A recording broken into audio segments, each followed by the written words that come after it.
this team member is the great biospirit of the West, the leader of the OT. And I saw this, and this is one of those. I'm glad First Last is actually here because he and I have talked about these vapid types of statements that you see on the screen right now, and they are infuriating. They are like phatic phrases, but because of their construction, and you all have seen these. If you go to church, your priest, your preacher will use them all the time.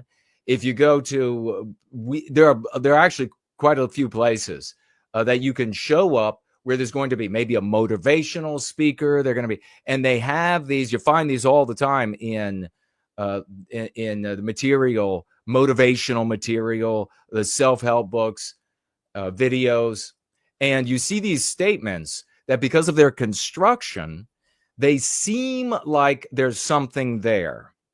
But since we're intelligent, we investigate such things. We say, okay, what is this saying? And that's all it takes is seconds of review to discover that zero of value is being shared. In fact, something detrimental, not profound, not beneficial, not intelligent, but something detrimental is being shared. And this is a great example of one of these constructions that initially arrives as though something intelligent has been conveyed. And what makes this infuriating is that the vast majority of the population receives this garbage as intelligence. They receive it as profound. You can see it on their faces. I know you have. I know you've been in church or in a work environment, training environment at work, where something like this is shared, and then the room is like, yeah, that's very smart. It's very smart. I don't know why when I'm doing this character, I'm craving watermelon. I don't know why, but when I do it, I seem to crave watermelon. Maybe some pig's feet and watermelon when I'm craving it. But no, it's the problem, it says, is sin, not skin. And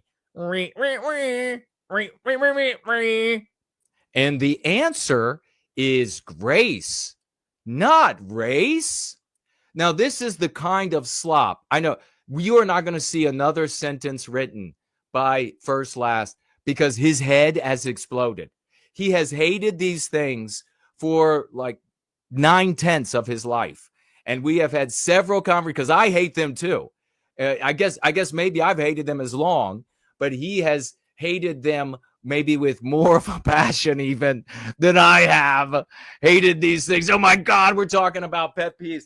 I just want to grab these people and choke them so that, you know, those like rubber chickens and they make that sound. That's the sound I want to come out of people's throats when they say these kinds of phatic, empty nonsense that because of the construction passes as like a camouflaged intelligence. And then so you see the people, by the way, you see them and they're like, yeah, oh, hey, it's a very smart thing that was just said there. It was very smart. And then, you know, they also have received it as profound because they go out into the world and they repeat it to you. They make you suffer the insufferable. They're like, well, by the way, did you know it's sin, not skin, Jason? No, it's... That's what it is, bitch. I don't care that you go to church. So, Frank Da Silva on X, somebody who has not followed me for reasons I do not understand. I just do not understand. For reasons, you know, I do not understand. Has not followed me. But he did post this, and he asked for thoughts. And a couple of our champions decided to show up. Biospirit of the West was there first with sheer genius. But what is being shared here is the run-of-the-mill slop of cucks. This is especially boomer cucks. This is like the stock and trade of the boomer cucks. If their memories were better, this is all they would speak in. There would be nothing else. It would be all of just phatic phrases that meant nothing.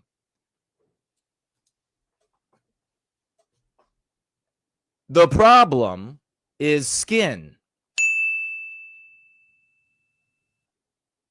I almost gave away what I wanted to share in a moment. We'll get back to that. The problem is sin, not skin. And the answer is grace, not race. Jesus died for all. Our nation needs him. Now, I ask you, what's the race of the person that wrote this filth?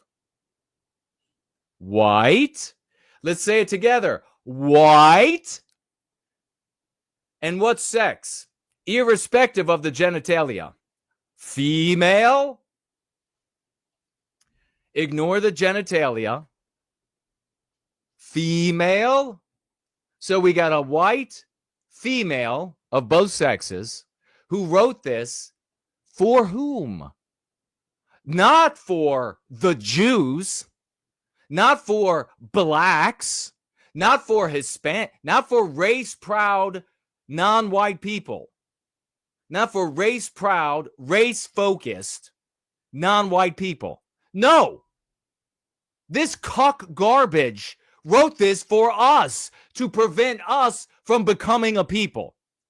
That makes these cucks more of a problem, more of a disease in the body of our race than anyone outside of our race. They're busy on the inside, busy little bees, busily going around and complaining and vexing and lecturing our people to get us to ignore our well-being as a race. Part of what you experience emotionally when especially when you're new to going free, but the white race as a whole, part of what you experience emotionally that is upsetting when you want to defend us as a race, as a people, or when you have observed somebody else doing this, part of that feeling of, oh, that's not so good, that's not so right, something's kind of off about that, I don't quite know, I just feel a certain way, it's coming from this weird place inside, I don't know. Is this garbage? It is this garbage in the background, eidolons floating around, possessing you, undermining what is healthy and noble and beautiful for every people on the planet Earth. And that is individual well-being by the well-being of your people. So the cucks are not going to blacks and saying, hey, blacks, a percentage of the total population of which is highly focused on individual well-being by way of group well-being, highly focused on that act and the attendant activities that they engage in all circles of their life, and saying to them, no, LaQuisha, stop that. Stop that, LaQuisha, because don't you know, it's sin, LaQuisha, not skin. No, Tyrone. The answer is grace, not race. They're not going to blacks. They're not going to Jews and saying, don't blame white people. It's not race. You've got to have grace. You got to be forgiving for all that you believe the white race has done to you, is doing to you, will ever do to you. You've got to have grace. You got to be forgiving. You got to be magnanimous. No, those are the lectures that we have to hear. We are the only ones suffering this. Let me ask you something. Do you see this cuck disease in the Jewish people? Do you see this cuck disease in the black race? Do you see this cuck disease in the Hispanic community? Do you see this cuck disease in the Arab race, in the Asian race? For God's sakes, in the Eskimos. You don't see this anywhere else. So where's the problem? The disease is in us. We are the only people that can address it. We are the only people that can take these old biddies and put them back in the shed so that they can never come out again and pollute our thinking. Do not let them near the children. Do not let them speak publicly. Shout them down and mock and ridicule them. You know, at church, at the club, at the picnic, when a white person says something like this, say, that is ignorant as all hell. Go tell the Jews. Go tell the blacks. We need to be standing up for each other. Don't tell me that we shouldn't be a people. Don't tell me that I shouldn't care about my individual well-being by way of my group's well-being. Hardly any white people do that, Betty. And then he's like, my name is Phil. I don't care, Betty. We need to shove their asses back in the shed so that, like, once every 5 years, when we go in the shed for that tool that's been missing and we open the door, they're like, the light, let me see the light. And we kick them in the face. This is what the genius Biospirit of the West wrote here. A typical anti-white cuck meme. I erupted in joy when I read those first few words. Intended to steer Western kind away from becoming a people. Absolute brilliant. Places skin color as the focus. Exactly. So he's already identified exactly what was happening. Cuck meme intended to steer Western kind away from becoming a people.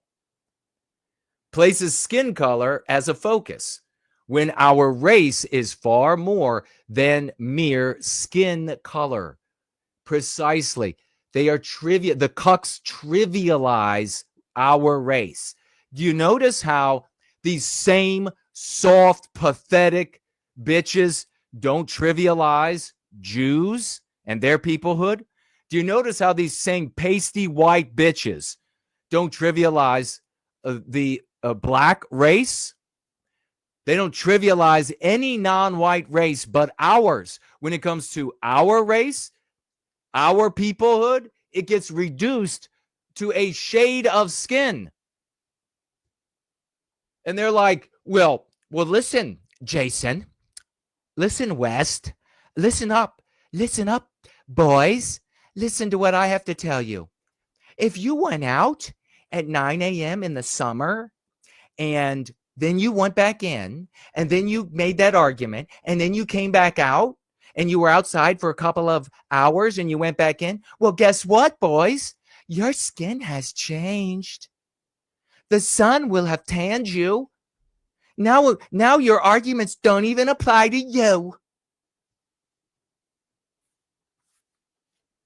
Here's some wire for your mouth. It's going to need to be wired shut for a while for it to heal properly. Biospirit goes on, infers that placing our race first is somehow devoid of grace. Implies all races are the same. And we have to, when we say this, and this, of course, is what West is saying, we have to make sure that our audience understands that we are not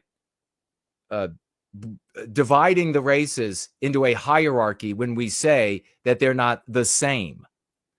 We are saying that the different peoples of mankind have different biospirits. and that there is no hierarchy, better than, worse than, because there is no cosmic measuring stick. That's just an objective fact. Begs the question, he brilliantly goes on, of what is, quote, our nation, if it is not our people, our race, our extended family, then what is it? Well, of course, for the cuck, it's just an opinion. Anybody can be an American if they just hold the opinion that they are an American, that they like freedom. The freedom that America will give you to ruin yourself, friends, and community so that you ruin society for everyone. And the cucks wonder why. The cucks wonder why they end up losing all of these conversations about securing the border. When you hold the position that your country is an opinion, then it gets difficult to argue that opinion holders can't be allowed in. Dipshits. He finishes geniusly with just a useless abstraction, according to the cuck meme. Let's give it up for Bob Spin of the West. Knocking it out of the park with this response here. But you know what? I was thinking about this last night. And I thought, you know what? I need to give people a basic golden skeleton key for these kinds of phatic constructions, phatic phrase constructions, because they show up all the time when it comes to cucks. And they come in an infinite variety. So I thought, what might get the conversation going when we object to these things? Like you hear it for the first time. Maybe you're having brunch and you're with your cuck for the couple that is, the cucks, and it's Bill and Lisa Cuck. And you're sitting at the table with Bill and Lisa Cuck. And you know them, they are very cucked and very wimpy losers, and they're going to throw something like this out to you. The guy has something tweedy on. The woman is wearing what she's wearing. You think you first see her and you're like, oh my God, when did you go blind? I can see just fine, Jason. I'm sorry. I was joking. It was just a joke. Come on, Lisa, it was a joke. It was a joke. I wasn't implying anything. Nothing. And they throw one of these at you. Well, there's an infinite variety. So what might be a way to maybe turn a key and get the conversation going in our direction? Reverse it. The problem is skin, not sin, Bill and Lisa Cuck. And the answer is race, not grace. Well, of course, we've got a couple problems now. It's, as Biospirit of the West pointed out, our identity, our biospirit is much more than our skin color. That is, of course, the least of it by far. So we got a problem with that. And then we got a problem with the race is going to be interpreted by Bill and Lisa Cuck, the Cuckers, as that's going to be interpreted as negative focus on non-white races. But that enables us to explode with TNT. All of that energy and profundity that they think they're conveying in a heartbeat. Now we can get into the conversation, and we've smacked the smug off these cucks' faces. And that's really what you want to do, isn't it? When they come to you and they're like, listen, listen. The problem is sin, not skin. It's that smugness that you really want to murder them for. So flip it on them right then. It's skin, not sin, bitch. That will be a moment of affront, at least mild affront. It will silence them immediately. It will completely deflate what this pompous, gaseous, turbid, so-called profundity that has just been posited, has just been positioned in the room, has just been pottied into the conversation. It will detonate it, and now we can get to an actual conversation. So, at least initially, this is what I am suggesting for everybody moving forward is if you're live and they drop it on you, flip it around, and then start talking about what we actually think, what we actually feel. But it makes me feel so good. Big salute to West. Makes me feel so good that we are all getting sharper and sharper and put together explosive rebuttals that destroy the anti-white narrative. We are outside of the anti-white narrative, and we're calling in some bombs, we're calling in some strafing, and we win. So big salutes. Well done, everybody. What about Trump?